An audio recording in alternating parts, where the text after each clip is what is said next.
today. I just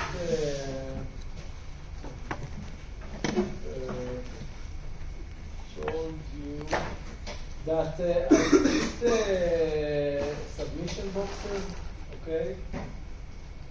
So now we can submit and don't worry about the other group. Okay, so if you've got questions, just after the class. Okay, so that's it. Another thing,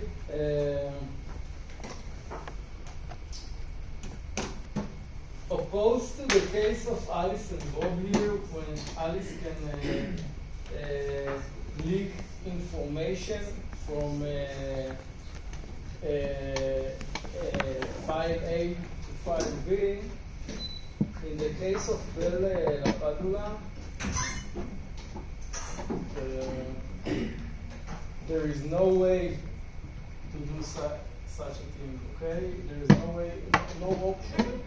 She can't copy from the content of one document and paste it on a lower level of confidentiality, okay? So remember that, no way, it's like impossible, but I will show you later in the course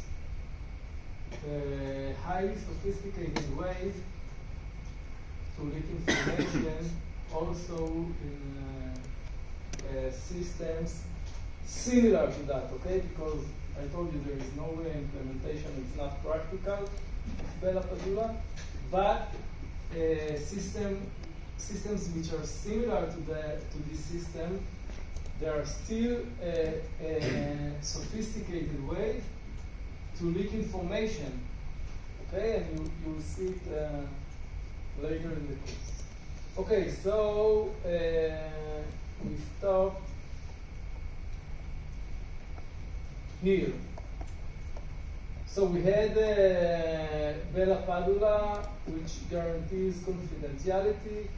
We had also DBAS, which guarantees integrity. But now we can look on compartments.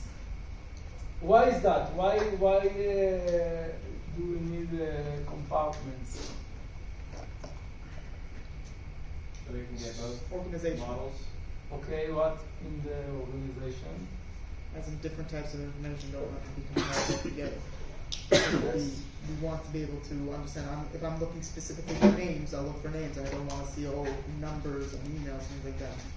Okay, but it's related to the organization.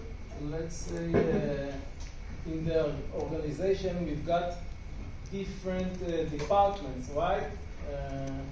So if I'm working at administration, yes, I'm from the administration staff, and I'm looking at the top secret documents. I don't need to look also on top secret documents from the intelligence department. Okay, so that's why we also add compartments to our security system, and that way we know just what we need to know in order to perform our job, and nothing more. Here you've got an example of a case of a medical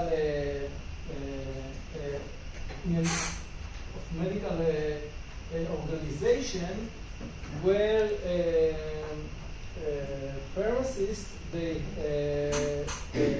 got access to top secret files, and you will tell me what is top secret in medical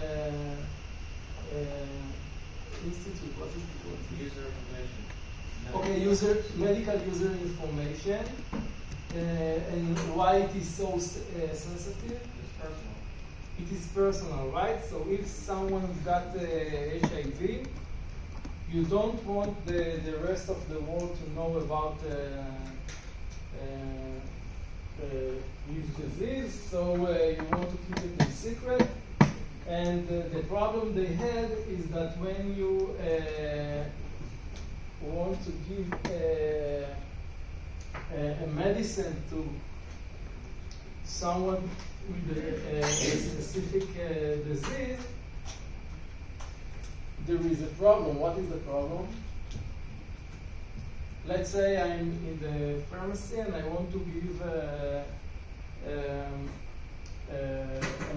medicine to That needs integrity because you can lie about it. But you need to check their their interactions. You need to know everything else that they're taking. that allergies. Yeah. The pharmacist needs. Okay, let me say it in different words.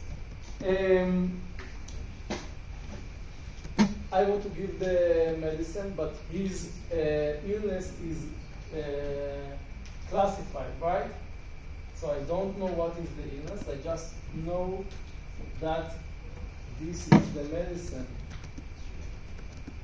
How much of the medicine? No, I know everything is in the prescription. So what? Confidentiality. But what is the problem? But now the pharmacist is going to know what the patient is sick He's with, gonna know even though- because you know that this is the medicine that relate to this specific illness, so you know he's got the disease. So that's the problem. So what they did, they gave all the pharmacists a top secret clearance. But you see now, it's like we did nothing. It's like if everybody knows about everything, so it's like it's meaningless. So actually the solution is to work with compartments, okay? So if you relate to a specific type of medicine, you will get access to related files in the same level, okay?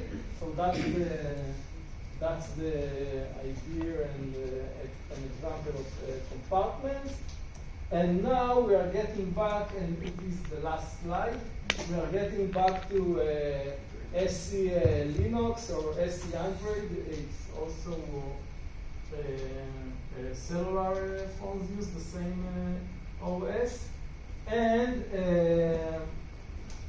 here, what they implemented is the mandatory access control that I mentioned before, the MAC.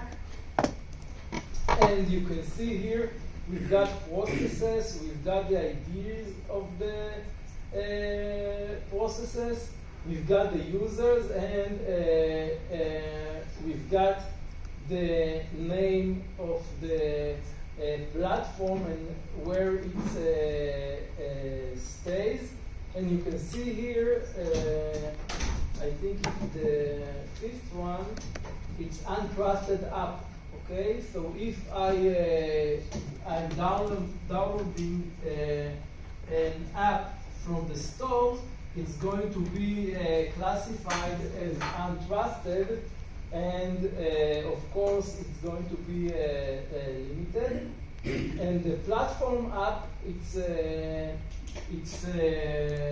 could be a Google app or something that we trust. Okay, so now we are going to split the applications that we download to different groups, and that way we can distinguish between these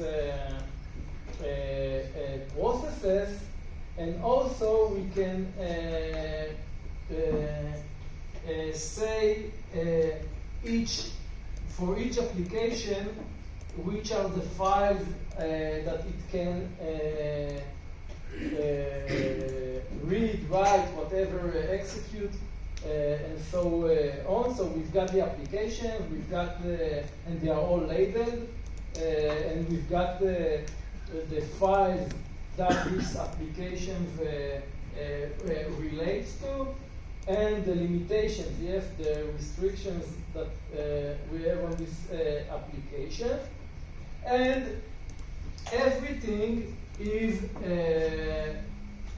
going to follow the policy, yes, the mandatory policy, which is going to match between the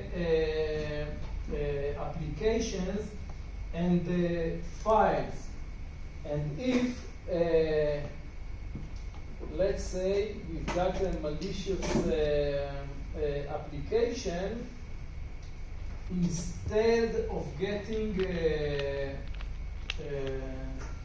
access as a root, like in Unix, which is actually to be a super user and to get all the privileges, it is going to be highly restricted according to the policy. Okay?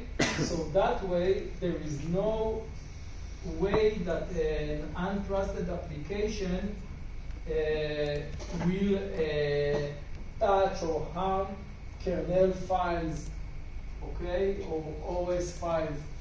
And that way, the policy is going to protect the system, and it is much safer to use this kind of security implementation. Okay, so that's the idea, the general idea behind SC Linux. Please note that NSA developed the system, so They probably steal all the stuff. Yeah. so you see, They've got a back door for themselves. Oh, you don't steal the stuff anyways. that's the thing. Yeah, this is what they need.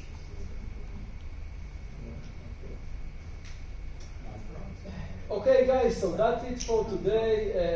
If you've got any questions, now is the time. And if not, we can start with the presentations. So first group can connect to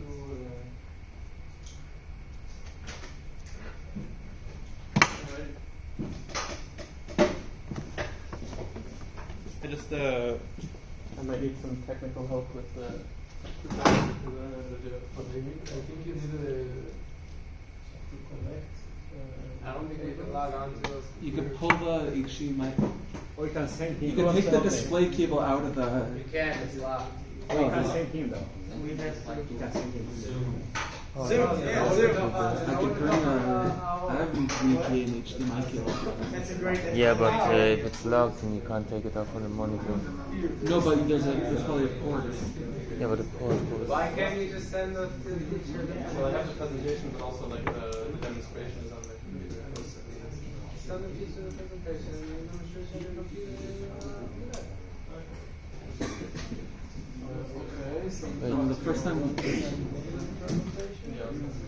I think there's like supposed to because guest people bring computers. Supposed to be. the simulation,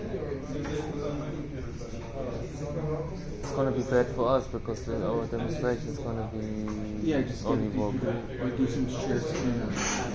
We can do Zoom. Oh, Zoom over this and then. Like Daniel. What is his name? David. Put Zoom. Put over Zoom. Yes. Post the Zoom on your computer and then add it. I have my website's not locked. We'll link it on the website. Yeah. That's what the other one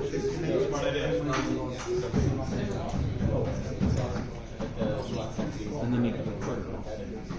Yeah. Run Zoom. David, you can also record it if you want. What's that? You can record it. Code it. Record it. Put a virus there too.